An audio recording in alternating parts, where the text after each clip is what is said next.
Hello, everyone, and welcome into Coach Craig's Sports. This is the USFL DFS video for week number 4. In this video, I will be going through a recap of week number 3. We got some snap counts this week. Shout out to Justin Freeman over at runthesims.com. Shout out to Matt Kajeski over at stochastic.com for kind of some of those snap counts. PFF was supposedly supposed to be doing it this week, but apparently is not at this point in time. But do appreciate that there. Hopefully these are the most accurate numbers. I'm not sure off the top of my head myself, but when people are going through charting them themselves, could be a little bit of human error there, but definitely do appreciate the efforts of those people. Speaking of which, runthesims.com. If you want to save 10% over there using their optimizer, their spring football products, use promo code coach at runthesims.com. You'll save 10%.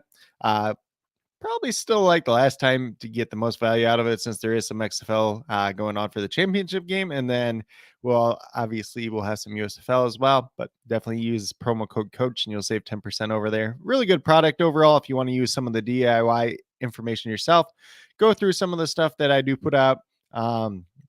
Whether it's the recap stuff, it's my stats, everything else like that, average some target shares, percentage of carries, pass attempts, everything else like that. You can go in and plug and play it yourself. If you want to just use their projections, use their classic optimizer, you can do that as well. But if you do the DIY one yourself, you can download your CSV, upload it to a classic optimizer, and then go from there. If you guys have any questions about that, feel free to message me, whether it's on YouTube or on Twitter at Coach Craig Sport. But without further ado, we'll get started with a recap of week number 3. So this is kind of what happened. Week number 3, we start off with the Birmingham Stallions. Alex Magoo played 96% of the snaps. Jalen Morton behind him was 4%. There was a minor injury scare for Alex Magoo at one point in time, so that's the only snaps that Morton did end up playing. I think it was like 2 in total. He had 1 carry in that time period for 7%, did not attempt a single pass. So Alex Magoo still 100% of the pass attempts, 26 in total. He had 2 passing touchdowns, 1 interception. So a pretty decent week for him once again. 3 carries on the ground for a 21% carry share. CJ Maribel led the way at the running back position once again, 69% of snaps, 43% of carries, only 6 in total this week though, but he did score a rushing touchdown. 8% target share out of the backfield with 2 targets, and then Zaquandre White behind him, 40% of snaps, 29% of carries with 4 carries, and a 17% target share with 4 targets out of the backfield. Then we move down to wide receivers. Davion Davis was the top dog once again, 93% of snaps, 21% target share. He had 5 targets and 1 receiving touchdown. Austin Watkins, only 49% of snaps in week number 3, 12.5% target share with 3 targets. And then behind him, Myron Mitchell, 53% of snaps, 17% target share with 4 targets. Deion Kane, 51% of snaps, only 1 target in this game, but he did have a kickoff return touchdown to start off the game. So at least got you something there if you played him, but really hasn't been too great to start the season, especially for a former Clemson wide receiver, a guy that has had NFL experience in the past. And then Adrian Harding, 31% of snaps, only a 4% target share with 1 total target. Michael Darius did not play or receive a single target in this game, although he was active for the game. Then we had Josh Johnson, who recently signed with the team for our Iowa State and Tulsa wide receiver. Getting equated to the offense, he is not active for week number 3, or he was not active for week number 3. It doesn't look like he'll be active for week number 4 at this point in time, just kind of getting integrated in that offense. More of a slot wide receiver, so he could have some value in the near future, though. Then we have Jay Sternberger playing 87% of snaps. He had a 17% target share, 4 targets, 1 receiving touchdown. So he has been a very good receiving option for them pretty much week in and week out at this point in time. Thaddeus Moss was inactive for week number 3. And then we had Michael Petaway playing 11% of snaps, but did not receive a single target in week 3. So not too much change in here for the Birmingham Stallions. Alex Magoo is going to be a solid play once again. CJ Maribel still that lead back, and then Davion Davis, top wide receiver. Jay Sternberger still a very valuable option at the tight end position as well. Then pretty much Austin Watkins, Myron Mitchell, if you want to take some dart throws on them, they look pretty decent. And then we get down to the Houston Gamblers. Kenji Bahar played 98% of the snaps. He had 100% of the pass attempts, 7% of the carries with 2 total carries, 36 total pass attempts, 2 touchdowns, 1 interception. So he was a decent play once again last week. Terry Wilson behind him had 2% of snaps, so I believe 1 snap in total. Didn't have a single pass attempt or carry in this game, though. Still run some gadgets, some trick plays with him, but nothing too crazy at this point in time. Bahar is essentially the starter and full-time starter at this point. TJ Pledger had 32% of snaps, 15% of carries with 4 total. He only had 3 targets out of the backfield for a 10% target share. He is injured at this point in time. Doesn't look like he'll be playing this week. Devah Whaley was inactive for week number 3, and my page just skipped up. So give me a minute back here to get back down to the spot that I was at. Mark Thompson made his debut for the season. He had 68% of the snaps. I do not have the percent of the carries there, but he had 21 in total for some reason. I do not have that, but I can do that math real quick at the same time too. Let's see. So he had about 78% of the carries in general, but he had 2 rushing touchdowns, 16% target share out of the backfield. He is going to be a very good play for week number 4 and probably a pretty popular play at that too. He's a guy that had a lot of success in the USFL last season as well. And without Pledger around, going to be getting the lion's share of the carries. We saw Justin Hall have 57% of snaps, but 26% target share, 8 targets in total, and 2 touchdowns once again in week number 3. So very clearly their most productive wide receiver at this point in time, Anthony Retief Williams, 59% of snaps, a 3% target share with only 1 target. Chike Kism, 43% of snaps, only 1 target for a 3% target share as well. And then we had Dantes Alexander, 38% of snaps, a 13% target share with 4 targets in general. So kind of moving the ball around once again. Taylor Redding, 67% of snaps, only a 3% target share. So wide receiver position, Justin Hall has been the most productive one so far this season. Otherwise, they're kind of spreading it around. Tyler Apalco was inactive for week number 3 once again. Isaiah Zuber was inactive for week number 3, but he will be active for week number 4. We'll see how that shakes up this wide receiver room as we move forward. And then we had Josh Peterson kind of as their lead tight end, 52% of snaps, a 19% target share with 6 targets. Clinton Sig, 46% of snaps, only 1 target for a 3% target share. And then 37% of snaps with 1 target for Brandon Barnes once again. So mainly that tight end position, if you're taking any stabs there, it's going to be Josh Peterson, but nothing too crazy there. Mainly for Houston, if you want to play Bahar, it's probably in GPP. Mark Thompson's going to be a pretty strong play this week. Justin Hall's a decent play. And then Isaiah Zuber, not sure if DraftKings added him yet at this point in time. I'll have to look at that when we get over to that tab. But if he is available to play, he kind of a dart throw this week just in general. Then for the Memphis Showboats, it was Cole Kelly getting all the snaps at quarterback this week. 97% of the pass attempts. Alex Collins did have a pass attempt as well. He had 38 passes in total, 2 touchdowns, 1 interception, 27% of carries, 4 carries. Pretty good for a guy that really isn't known as a mobile threat since he's like 6'7", like 260 plus probably. A guy that had some college success as well. We'll see if they stick with him as the starter since Brady White's kind of struggled. They also have Ryan Willis around. Haven't heard anything more about them moving the quarterback position around, but Alex Collins, 57% of snaps, 53% of carries with 8 total. Didn't have a single target out of the backfield. He did have that 1 pass attempt, which went for a touchdown as well. But the big news about him is he is on the injured reserve list at this point in time, so he will not be around this week.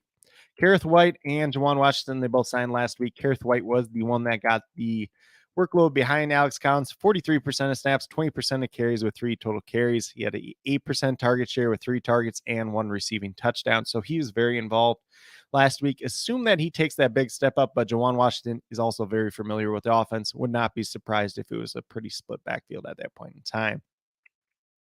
Derek Dillon returned. He had a 79% of snaps, 16% target share with 6 targets, so still pretty involved once again. Rashard Davis, 52% of snaps, a 21% target share with 8 targets. He did hurt his Achilles, and he has been placed on IR, so don't really have to worry about him for week 4. Ryan McDaniel, 76% of snaps, a 16% target share. He had 6 targets and 1 touchdown, looking like a pretty valuable piece of their offense at this point in time. Vinny Papale, only 22% of snaps and 8% target share on 3 targets. He was very involved in week number 2, but a little bit banged up at this point in time. We'll see how that affects him for week number 4. DJ Myers was recently re-signed to the team and was inactive for week number 3. Osiris Mitchell, only 35% of snaps, only a 5% target share with 2 targets. Guy that was really good in the USFL last season, but really hasn't gotten his role on this Memphis team at this point in time.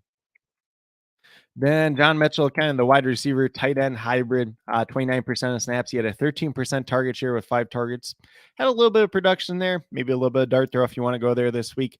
Daniel Helm, 59% of snaps, only a 5% target share with 2 targets. And then JJ Wilson, the other tight end, fullback kind of hybrid, 48% of snaps, 8% target share. He had 3 targets and 1 receiving touchdown. So he's been involved in the 2 weeks that he's played so far this season. When we move down to the Michigan Panthers, 79% of snaps for Josh Love, 77% of the pass attempts. He had 31 in total, 0 touchdowns, 1 interception, 13% of carries with 3 total carries. Then behind him, we had Carson Strong, played in 21% of the snaps, 23% of the pass attempts, 9 total pass attempts, 1 touchdown, 0 interceptions, 0 carries for him. So, if Josh Love starts playing bad once again, could be Carson Strong week. If anything else changes in relation to that, we'll try to leave a comment down we'll try to mention it down in the comments below as well. Also, we'll try to update it in my week 4 sheet. So if you're on the Patreon, you'll get that update as well.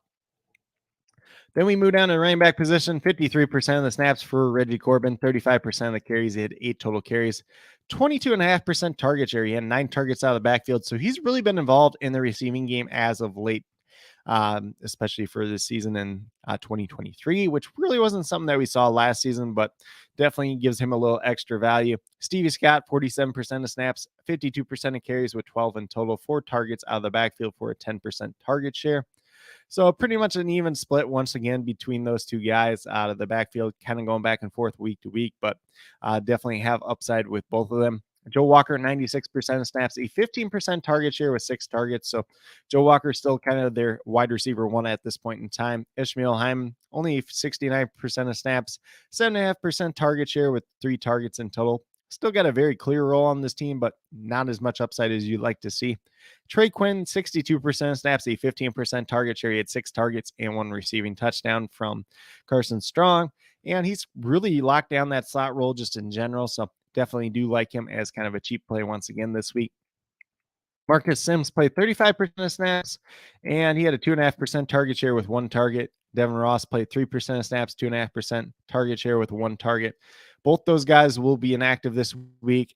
Devin Ross went on IR. Marcus Sims is dealing with an injury. So AJ Richardson and Walt Filer, both inactive in week 3, will be active for week number 4, which will be the first time they are active all season. So we'll see what type of roles they take on. Both guys do have a little bit of college success and a little bit of NFL experience at that, but have yet to play this season. And then we have Cole Hinkatui once again, 52% of snaps, 10% target share with 4 targets. He is inactive for week number 4, though, so keep that in mind. Marcus Bowe, 68% of snaps, 15% target share with 6 targets. Could be a little bit of a sleeper with Cole inactive this week. And then Josh Babbage, 16% of snaps, 0% target share. He's got 0 targets on the season. Maybe he takes a bigger role in week number 4, though. And then Kyle Markoway, inactive for week number 3, but will be active for the first time all season in week 4. Moving down in the New Jersey Generals, it was all DeAndre Johnson in week number 3. We'll see if that continues for week number 4. But he played 100% of the snaps, had 100% of the pass attempts, only 15 pass attempts in total, 2 touchdowns, 0 interceptions, 37% of the carries with 10 total carries and 1 rushing touchdown. DeAndre Johnson had himself quite a good week. Then we get down to Darius Victor. 52% of snaps, 33% of carries, 9 in total. He had 1 rushing touchdown, 7% target share out of the backfield with just 1 target, but he did turn that target into a touchdown. So a very good week for him once again. Trey Williams was active for the first time all season, 48% of snaps, 22% of the carries with 6 total carries, 1 target out of the backfield for his 7% target share. Kingston Davis was inactive for the first time all year. We'll see if that trend continues moving forward in week 4. And then for the wide receiver position, a little bit of mixture here. So Cam Eccles-Looper, 45% of snaps, 27% target share with 4 targets. Jamon Moore played 95% of snaps, 20% target share with 3 targets. So he's been playing a lot of snaps for a guy that, was picked up in the middle of the season. And then we have Alonzo Moore, 79% of snaps, a 13% target share. He had 2 targets in total, but he did have the 1 long receiving touchdown. And then Marcus Green, 29% of snaps, 7% target share. He only had 1 target, but he did have 2 carries as well for a 7% carry share. So kind of playing that gadget role once again, a guy that does have some speed just in general. And then Randy Satterfield and Warren Newman and Arthur Jackson all inactive for week number 3. We'll see if Satterfield is back for week 4. We have yet to hear, the inactive moves going back and forth transaction wise, whether or not Satterfield will be active for week 4, but we'll try to update those as the week does move along. And then for the tight end position, Brandon Bowman, 100% of snaps, 20% target share with 3 targets. And then the other two guys, Woody Branham, only 5% of snaps in week 3, 0% target share, and Wes Saxton, 45% of snaps in a 0% target share as well. We move down in the New Orleans Breakers. Once again, McCoy, Bethel Thompson, 100% of snaps, 100% of pass attempts, 28 in total. He had 3 touchdowns, 1 interception, 11% of carries with 4 total carries. Mainly a guy, that's going to be passing the ball. He's not going to run around too much, but has been very efficient. It's pass happy offense once again, even though we have seen the emergence of Wes Hillis, who had played 100% of snaps, 89% of the carries, 34 in total, 3 touchdowns once again on back-to-back weeks now, 11% target share with 3 targets. And then Anthony Jones did not play a single snap. So obviously he didn't have a carry or a target in week 3. So Wes Hillis is the clear-cut lead back at this point in time, which is not super surprising since he's a guy that has some NFL pedigree, and Anthony Jones mainly just college pedigree at that. Ezra Gray was inactive for week number 3 and was recently cut this week. Then at the wide receiver position, we had Johnny Dixon playing 26% of snaps, 18% target share. He had 5 targets in total. He did exit the game early with an injury, so that is something to monitor moving forward. Really haven't heard much news on that at this point in time, but we'll update it in the sheet. We'll update it in the comments as the week moves along. Jonathan Adams, 79% of snaps and 18% target share. He had 5 targets as well. Lee Morris only played 24% of snaps, but he had a 7% target share with 2 targets, and both those targets were converted into touchdowns. So some upside there, but some risk at the same time. D. Anderson was the main beneficiary of Johnny Dixon leaving the game early, essentially. So he played 74% of snaps, a 21% target share, 6 targets, and he did have 1 receiving touchdown as well. So if Dixon's unable to go once again this week, D. Anderson would be a guy that does have that big step up. He's a guy that has played a lot in college. He played at LSU, he played at Oklahoma State, and then I believe it was like Alabama State the last year. Guy that tested really well. 2022 undrafted free agent as well, but I played a little bit with Tampa Bay last year. So he's a guy that I do like a little bit going forward this week, just in general. Eli Stowe, 56% of snaps, but only had 1 target for a 4% target share. Sage Serrata, tight end, 97% of snaps, a 21% target share with 6 targets, very involved in their passing game once again. And then Jared Scott played 41% of snaps, but did not receive a single target. So clear tight end 2 at this point in time, mainly using him as a blocker, though. Then we had Justin Johnson and EJ Bibbs inactive for week number 3 once again. Moving down to the Pittsburgh Maulers, we saw Troy Williams take over as kind of the full-time starter for them. 100% of snaps, 100% of pass attempts, 18 in total. He had 1 touchdown, 0 interceptions. He also had 7 carries on the ground for a 23% carry share. And then at the running back position, Madre London, 41% of snaps, 26% of carries with 8 in total, 0 targets out of the backfield for him. Dwayne Gary was inactive for week number 3. We saw the return of Garrett Grochek, who had 59% of the snaps, 48% of the carries with 15 in total, 1 target out of the backfield for a 6% target share as well. So he's kind of the lead back at this point in time. Mason Stokey, the fullback, tight end, whatever you want to call him at this point in time, seems like they're using him a little bit more kind of as a tight end or hybrid role. 50% of snaps, 0 carries, but he did have 3 targets for a 17% target share. Bailey Gaither's kind of been the clear-cut wide receiver 1 for them, especially with Trey Walker kind of MIA as of late. But Bailey Gaither, 98% of snaps, 28% target share with 5 targets and 1 touchdown. Trey Walker inactive for week number 3 once again. We'll see if they let him play in week 4 or not. That's going to be a big thing to watch. Isaiah Heaney, 82% of snaps. He had a 22% target share with 4 targets. CJ Turner got the big bump up this week. He had 80% of snaps, 22% target share with 4 targets.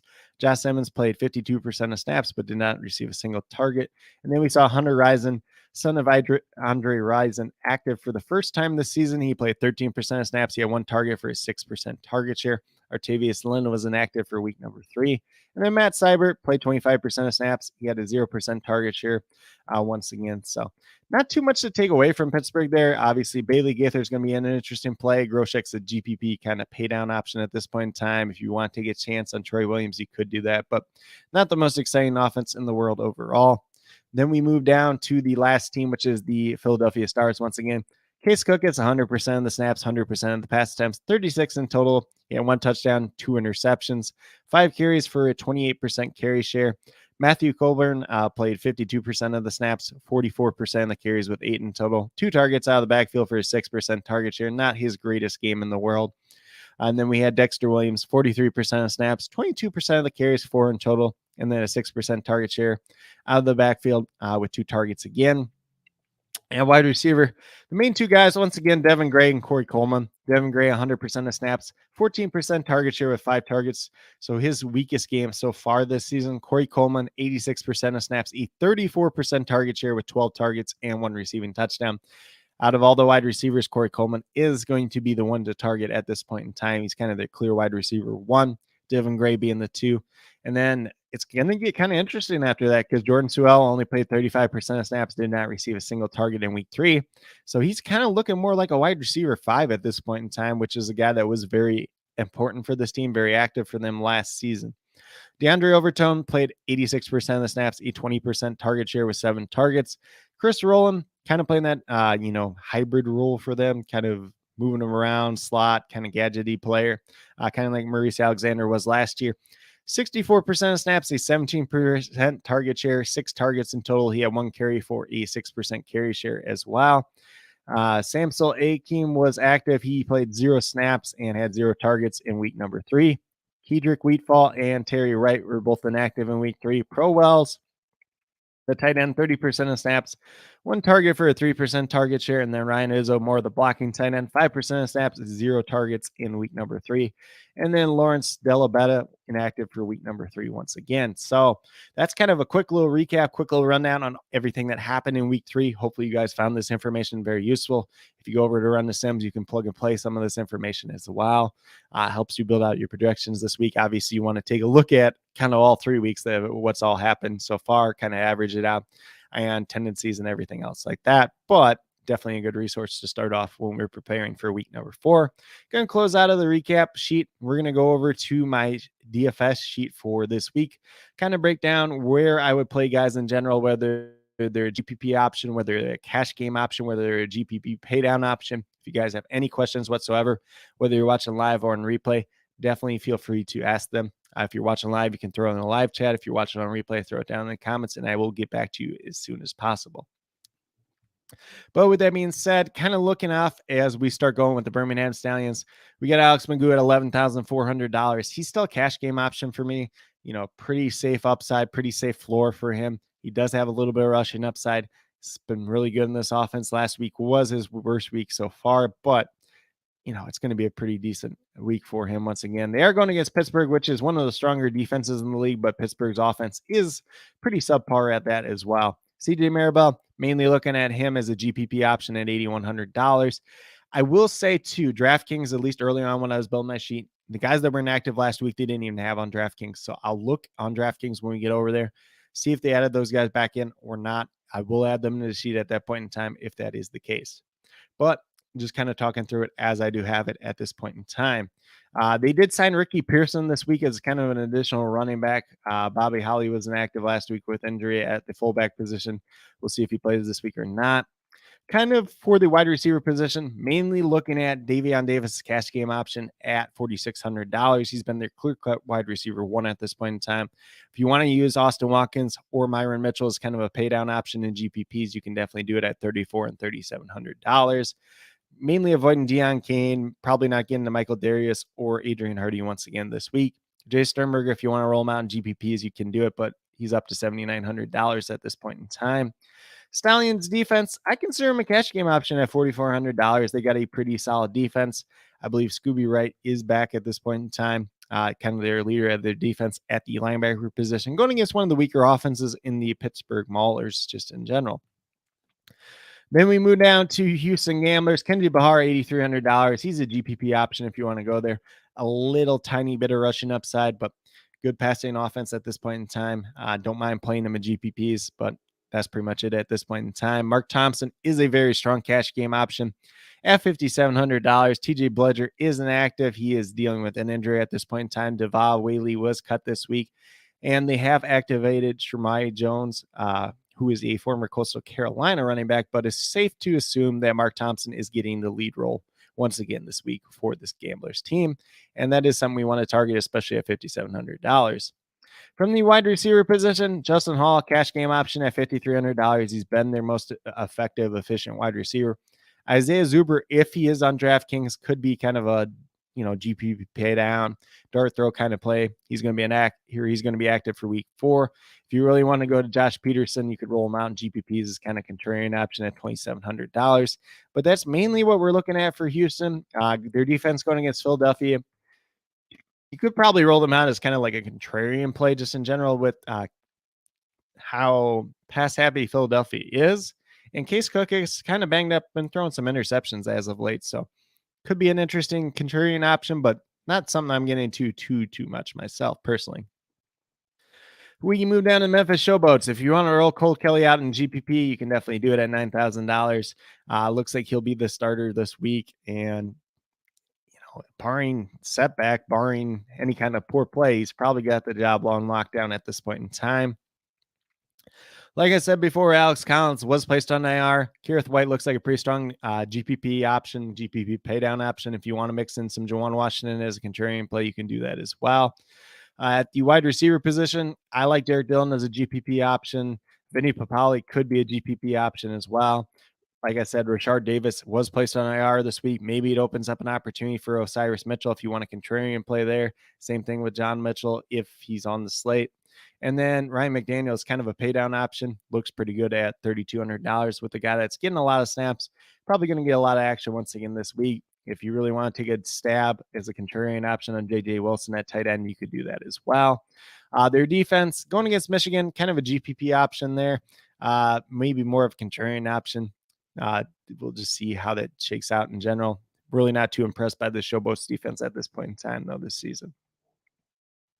For the Panthers, not really interested in their quarterback room. If Josh Love is not playing well, I think Carson Strong will come in this week. If you really want to do a contrarian play with Carson Strong, you could do that. Like I said, Reggie Corbin, Stevie Scott, both of them are GPP options once again this week. It is important to note that Reggie Corbin is probable due to a shoulder injury. So if he gets banged up, hit the wrong way, then maybe Stevie Scott gets a lot of extra run in this game. They do have AJ Richardson and Wap Filer active for the first time all season, like I mentioned while we were going through the recap. Devin Ross is on AR. Marcus Sims dealing with an injury. He will be inactive this week. Mainly, Joe Walker, GPP option. Trey Quinn, I like a lot in cash at $3,300. And then, Ishmael Hyman's just a contrarian option. If you want to play Whoop Filer or AJ Richardson, if they end up on the slate, you could do them as kind of contrarian options, but don't expect too much from them at this point in time. Like I mentioned, Cole Hukatini is inactive this week. He is dealing with an injury. So probably a bigger workload for Marcus Bowe. If you want to roll him out in GPPs, you could do that. Panthers defense and GPPs versus Memphis, you could do that. Memphis kind of struggling a little bit to start the season. Obviously, they just lost their lead running back in Alex Collins. So we'll see what their team looks like overall. Then we move down to the New Jersey Generals. DeAndre Johnson, I have as a cash game option this week at $8,200. If he's the locked and loaded full-time starter for this team, he is very deadly. Obviously, with his rushing ability, with his passing ability, $8,200, nothing to sneeze at there. Both running backs, GPP options for me this week in Darius Victor and Trey Williams, as long as Trey Williams is active once again this week. At the wide receiver position, if you want to do Marcus Green as kind of a pay down dart throw, if you really want to do that, you could do that. If you want to take some shots on any of these other guys, you could do it, but I'm not really getting there myself personally, since it is the run heaviest team in the league, just in general. Then we move down to the breakers. We got McCoy, Bethel Thompson, $10,600. Still cash game option for me. He is in that pass happy offense. He's played really well to start the season, so you can easily roll him out in cash. There's pretty good cash game options this week, whether it's him, whether it's DeAndre Johnson, or whether it's Alex Magoo. All three are very viable in cash this week. And then we have Wes Hillis as a cash game option. He scored two straight games of 3 touchdowns. So obviously really good upside there. Pretty much got the workload in the backfield to himself at this point in time. If you want to roll out D Anderson as a pay down option, you can do it. If you want to roll out Lee Morris as a pay down option, a little bit more risk there, but you can definitely do it. Jonathan Adams is a GPP option this week. We'll see if Johnny Dixon plays or not. If he doesn't play, I like D Anderson quite a bit, maybe even a cash game option at that point in time, but probably not stretching that far since we got other guys down there like Trey Quinn and some other fellers. Then we get to Sage Surratt as a GPP option, Breakers defense as a GPP option against New Jersey. If they can stop the run, they have a decent chance. And the Breakers have one of the best defenses in the entire league. For the Maulers, if you really want to roll out Troy Williams as kind of a contrarian option in GPPs, you could do it this week. I'm not getting there myself personally. Garrett Groshek kind of as a pay down option. There's not a lot of upside there, but he's only $3,300 for a starting running back in this league. Not too bad a value there.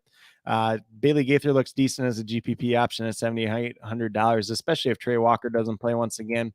If Walker doesn't play, if you want a contrarian stand on like CJ Turner, you could do it. If you want a contrarian stand on Isaiah Heaney, you could also do that as well. Mahler's defense, they're one of the better defenses in the league. They're going against Birmingham. It's a little bit tougher matchup, more of a contrarian play than anything at this point in time. Moving down to Philadelphia, Case Cook is high passing volume offense. Once again, he's a GPP option because he hasn't performed up to levels. He's a little bit banged up at this point in time. So not a cash game option by any means. He's one of the most expensive quarterbacks on the slate as well. And then a running back, not too interested in here. If you want to play like Matthew Colburn as a GPP, like contrarian option, you can do it. Devin Gray is a GPP option once again. I think just in general for these wide receivers, Corey Coleman's going to be a cash game option at $8,900. Chris Rowland, DeAndre Overton, both pay down options, at $3,600 and $3,800 respectively. And the Philadelphia Stars defense, if you want to roll them out in GPPs against Houston, you can definitely do that.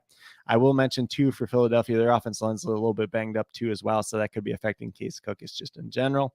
But that's kind of where I'm at with my sheet. We'll go over to DraftKings, kind of talk about where I'm coming in on certain players, if I'll be overweight to the field, underweight to the field, kind of guys where I'm stacking here and there and whatnot like that. But I'm going to grab a drink of water, then we'll get over to DraftKings real quick. So let me pull up DraftKings as I'm grabbing this water.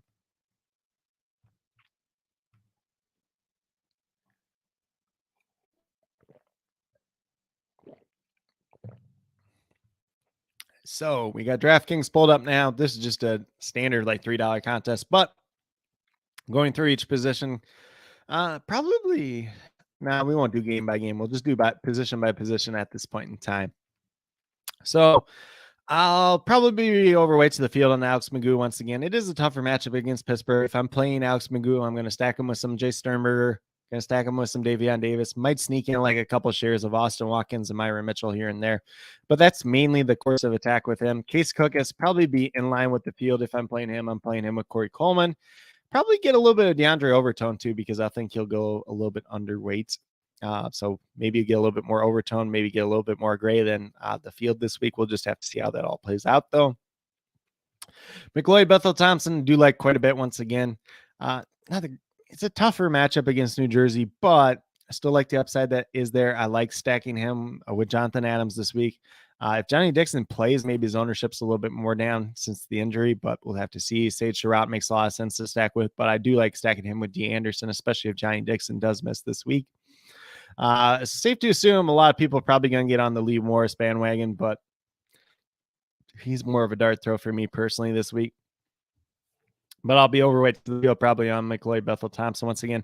Probably just mainly playing four quarterbacks this week in Alex Magoo, Case Cookus, McLeod, Bethel Thompson, and DeAndre Johnson. DeAndre Johnson, mainly rolling him out there by himself. If you want to take some stabs on like Alonzo Moore, Jamon Moore probably be the most likely guy that I will stack him with if I'm stacking him with anybody, just because he's cheap. He's playing there a lot, running a decent amount of routes and everything else like that.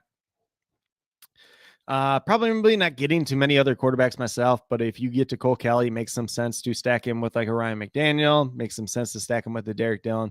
Take a lot of different shots, mix it up a lot there. Kenji Bahar, if I'm playing him, it's going to mainly be with Justin Hall.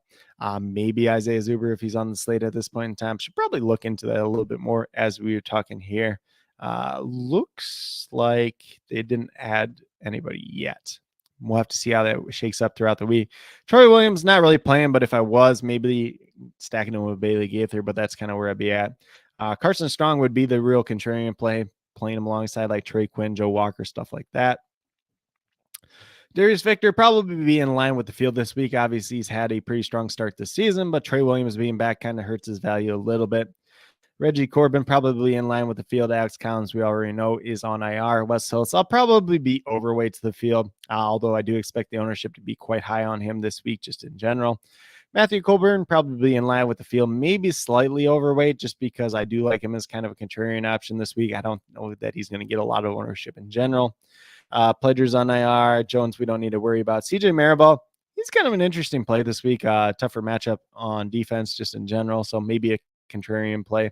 Stevie Scott, I'll probably be overweight to the field on, honestly, because Corbin's a little bit banged up. There's always the case that Corbin leaves the game because the shoulder's bothering him. So Stevie Scott at $7,100 does make some sense. Trey Williams, excuse me, will be probably in line or maybe slightly overweight to the field on. Dexter Williams, they will not be playing this week. Madre London, I won't be playing on. Mark Thompson, I'll be overweight to the field on this week.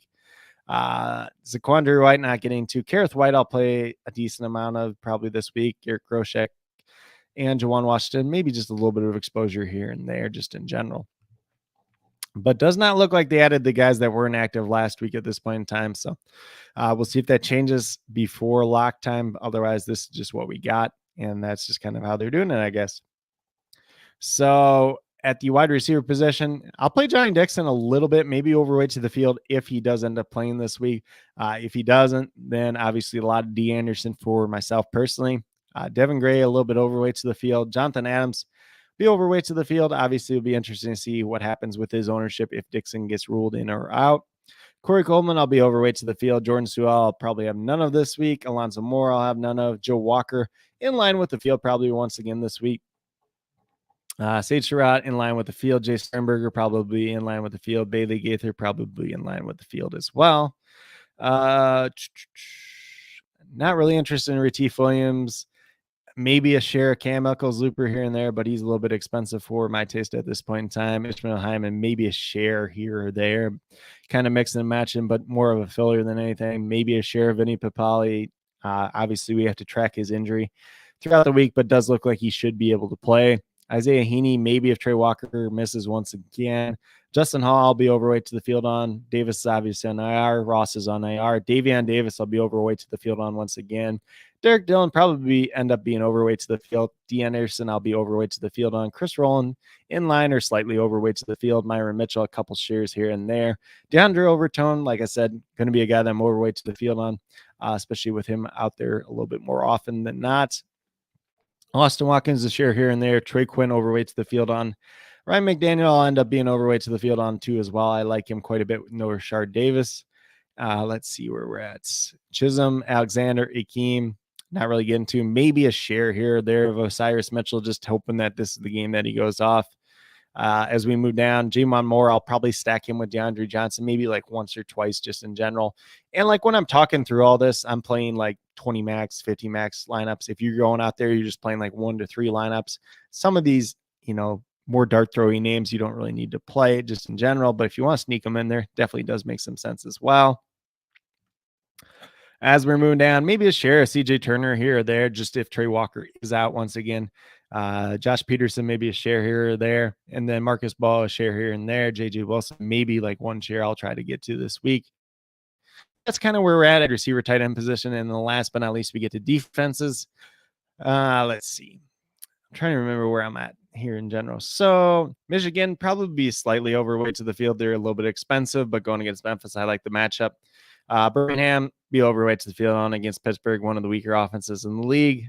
Breakers probably be slightly overweight to the field, just going against New Jersey if they can stop the run. They have one of the better defenses in the league. Should be a decent matchup there. Generals will be underweight to the field on. Stars probably in line with the field. Gamblers slightly overweight to the field. The Maulers probably in line with the field. And then the Showboats, probably about in line with the field too as well. Kind of mixing and matching defenses this week. There's no true standouts as much this week as opposed to some other weeks, but definitely do like mixing and matching them just in general. If you guys do have any other additional questions, feel free to leave them down in the comments. Message me on Twitter at Coach Greg Sport, and I'd be more than happy to help you. Once again, if you are brand new to runthesims.com, use promo code Coach, save 10% off over there. You'll get some optimizer products. If you have any question about using those products, feel free to message myself, and I can help walk you guys through that as well. Also, be sure to check out the Patreon, patreon.com/CoachCraigSport. The link is down in the description below. Got a bunch of USFL DFS content there as well. My recap stuff, my sheet for the week that I do keep updating as the games move along. I will be posting the inactives down in the comments here as time allows throughout the weekend. But definitely do appreciate everyone taking the time out of their day to check this out. Definitely does mean a lot to me. If you guys have any other additional questions, feel free to message me no matter what, once again, down in the comments. On Twitter at Coach Craig Sport, and I'd be more than happy to help you. Want to expand and grow this USFL DFS content community, first of all, and get more people playing, because the more people that do play USFL DFS in general, the better prize structure we can get on DraftKings in general. So definitely do appreciate everyone taking the time out of their day to watch this, whether you're watching live or on replay. Definitely means a lot to me. If you are brand new to my channel, checking out for the very first time, feel free to subscribe. Definitely would appreciate it. Helps to build the community that we're trying to build here at Coach Craig Sports, which is one that's truly for you, the viewers, helping you with your DFS. Right now, it's mainly MLB DFS as well as USFL DFS. But with that being said, that's really all that I do have for today's video, for today's live stream. Hopefully you guys all found this very informative. Hopefully you learned something. Hopefully you were able to take something away from it. Hopefully you guys do some pretty good, hopefully you guys do pretty well in USFL DFS this week in general. But with that being said, that's all I really have. Do appreciate everybody tuning in, whether you're watching live or on replay. Definitely does mean a lot to me. And I hope that each and every one of you have a great rest of your day and some pretty good luck in USFL DFS for week number 4.